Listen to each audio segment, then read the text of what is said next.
গোহাইগাঁৱত 11,000 তাৰত বিদ্যুৎ পৃষ্ঠ হৈ আহত হয় এজন যুৱক। বিদ্যুৎ কৰ্মচাৰীৰ বিৰুদ্ধে এতিয়া ক্ষোভিত স্থানীয় ৰাইজ। 3:30 মান বজাত গোহাইগাঁও মহকুমাৰ ৰাংগিয়াঘুটুত গাঁৱত 11,000 বিদ্যুতৰ মেৰামতিৰ কাম চলি থাকোঁতে বিদ্যুৎ পৃষ্ঠ হৈ আহত হয় এজন যুৱক। লতামাৰী গাঁৱৰ দৰিদ্ৰ পৰিয়ালৰ যুৱক আছিল অবিনাশ বাস্কে। তেওঁ বিদ্যুতৰ অস্থায়ী সহকৰ্মচাৰী হিচাপে কৰ্মৰত আছিল। বিদ্যুৎ বিভাগৰ কৰ্মচাৰী থানেশ্বৰ বৈশ্যৰ গাফিলতিত সংঘটিত হোৱাৰ অভিযোগ এতিয়া স্থানীয় ৰাইজৰ।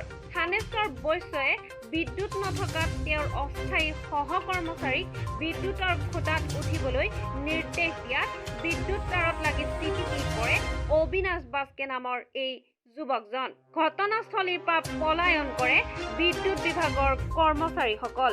স্থানীয় ৰাইজে যুৱকজনক উদ্ধাৰ কৰি সংকটজনক অৱস্থাত গোহাইগাঁও মহকুমা আৰু NB চিভিল হস্পিটেলৰ পৰা ইতিমধ্যে বৰপেটা মেডিকেল কলেজ হস্পিটেললৈ প্ৰেৰণ কৰে বুলি জানিবলৈ দিয়ে।